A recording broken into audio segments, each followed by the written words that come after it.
morning, students. Please take your seats. Right, we start with the introductions this morning. I am your English teacher and my name is Madhu Mehrotra. We start with your introductions. You are candidate A and you are candidate B. Candidate A, can we start with you? Yes, ma'am. Good morning, ma'am. My name is Abhinav Sapare and I am candidate A. My roll number is M261 41079 0059. How about you, candidate B? Good morning, ma'am. Good morning, Abhinav. I'm candidate B for today. My name is Bhumika Oja and my roll number is M261 41079 26. Right. So candidate A, you are Abhinav Sapare, roll number M261 41079 0059. Candidate B, you are Bhumika Oja and your roll number is M261 41079 0026. Welcome to the test. We start with you, Abhinav. Would you like to tell us something about yourself? My name is Abhinav Sapare and I am a student of grade 11B. My favorite hobbies are playing sports, especially tennis and football, and my favorite subject at school is economics. Wonderful. How about you, Bhumika? I am Bhumika. I really love mathematics. I love playing the guitar. I like playing sports as well. I love basketball and I follow football as well. Right, that is interesting. Okay, we start today's test with candidate A, that is Abhinav Sapare. Abhinav, would you like to present your topic? My topic is about online shopping and whether it is a boon or bane for society. So firstly, I will be talking a little about what online shopping is and how it affects all of us. So online shopping is the act of exchange of goods and services via the medium of the internet. Online shopping has seen vast growth in the past half decade thanks to internet penetration across the globe. We see that many consumers these days are purchasing goods and services online as opposed to buying them from the shops. But is this really the face, or rather the epitome of shopping in the 21st century? So, to understand and answer this question, we need to realize how online shopping works and e-commerce companies work. We see that various e-commerce companies are offering steep discounts on a multitude of goods and services as opposed to what regular shops are offering. We see this because they're receiving huge amounts of venture capitalist funding, which means they can expand their companies and provide steeper discounts to the consumers. What this does for our domestic producers is they are faced with heavy competition, which means they are neglected and also they are hit hard by the competition. So what we see is it's not helping our domestic producers of goods and services, and as a country we are not growing and expanding. The second thing we need to observe about online shopping is how it affects the end consumer. We see that many customers wait at the door in anticipation of the delivery man delivering the goods which they have purchased online. We also see that many of the youth these days, they are spending time online and browsing products that they may or may not need, but they spend a lot of time browsing for these products and they end up buying some of the products which they don't need. So online shopping, helps cultivate this act of buying things which we don't really need. So to summarize, I would like to say that online shopping is a bane for our society, and I think that if we could use it in a more apt manner, then it could be beneficial for all of us. Thank you. Thank you, Abhinav. Now, Bhumika, would you like to put a question to him? Thereafter, I'll put a question to Abhinav. Yes, ma'am. I would like to take this opportunity to ask Abhinav about, Abhinav, we all know that sometimes these online products turn out to be pre-used and malfunctioning and a lot of problems like that. What would you like to say about that?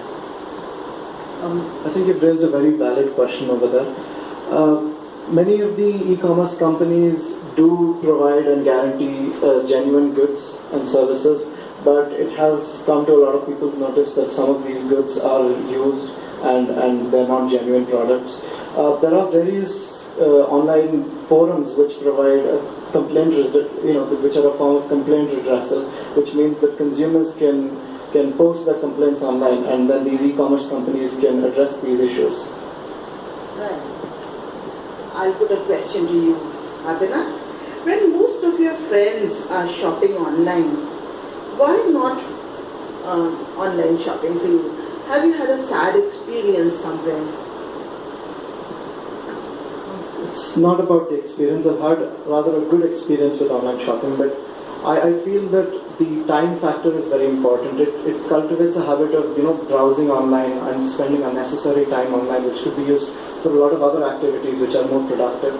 So, I think that online shopping should be minimized as opposed to promoting it compared to regular shopping. Right. Thank you. Now it's your turn, Bhumika. Would you like to present your topic? Thank you, ma'am. I've chosen the topic ebooks versus books. Well, we all know that collecting ebooks is pretty simple for anybody. All you have to do is download them. No maintenance. It's all a virtual library of your own. You could allot them perfectly. It's all neat, no mess. And we can even choose books that aren't available in our country or region. You have books like that, and you can download the ebooks, and that makes things easier for you. Also, ebooks are easy to access if you are connected to the internet. Most of us have 24/7 internet connection, and that makes things really easy. And we can choose between a lot of books, and even switch between a lot of books, like read one book, drop it, read the other book, and drop it. So we have lots of options when it comes to ebooks. But I would say that I prefer books over ebooks. It's to the plain fact that I love the feel of books. It's beautiful to collect books, and the joy of passing over books from one generation to the other. In my case, it's from me to my younger brother, or even my mom to me. It progresses like that, one generation to another. The whole feeling is priceless, and having books in your possession is another feeling. It's joyous, totally priceless. So, if I had to make a decision between ebooks and normal books, I would definitely go for normal books. Right. Abhinav, what a question about this?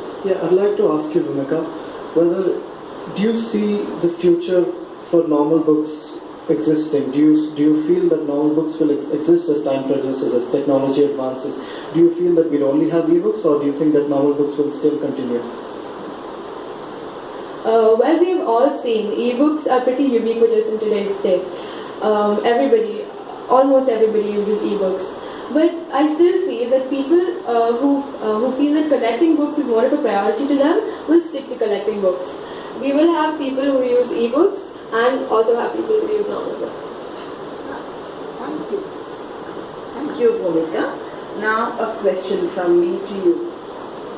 Now, what's the real reason that you love normal books to ebooks? Is it that you want to create a library, or is it that you love sharing and you love gifting? I mean, there must be some reason to it. Yes, ma'am, you got it right. I love collecting books. I have a library of my own. I love the smell of new books as well. And gifting books is another way of expressing your thoughts. I prefer giving my friends vouchers of stores like Crossword, Landmark, so that they can go and buy themselves books, and they enjoy it as well. Well, thank you very much. Right, students, we go on to the next round now, and that is the problem solving round.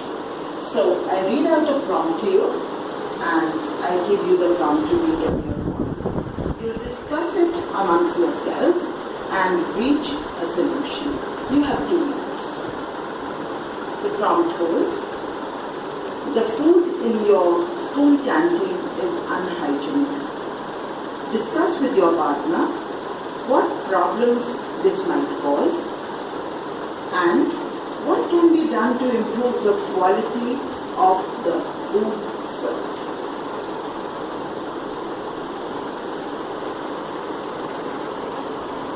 Okay, so if we had unhygienic school and food, I think it would create a problem for a lot of the people using the school canteen.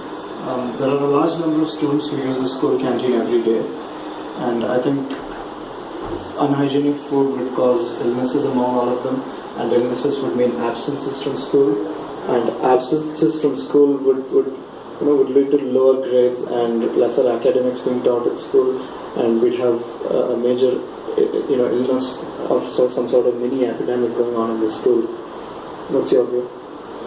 Yes, Abhinav. We have a lot of hostelers, and all the hostelers take to the canteen food, so that's one big reason. And we have lots of epidemics breaking out: dysentery, cholera, diarrhea. These aren't epidemics, but unhygienic food can lead to such problems. And as you said, absences, lower grades, these are basic problems. And also, I think a solution for this would be we ask our parents to, we tell our parents what we like and they make it for us. Something like that? Yes, I think that's a good suggestion, especially for the people who are opting school canteen food for the sole reason that they don't like their parents' food. Another thing that we could do probably to improve the quality of the food service, to deal directly with the canteen people itself and make sure that the school management is doing something about this. So if we put a note forward to them, perhaps they would be able to help sort out the issue.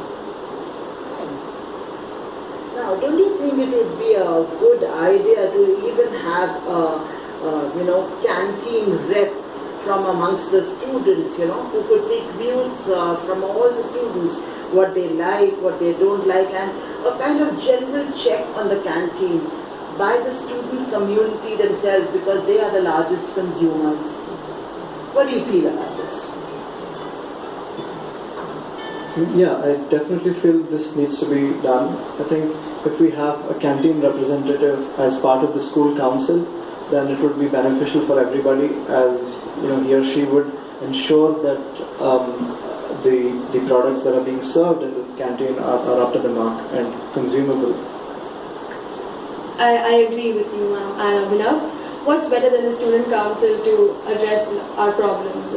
We need a school representative who will take care of our canteen food. Thank you very much. Have a good day.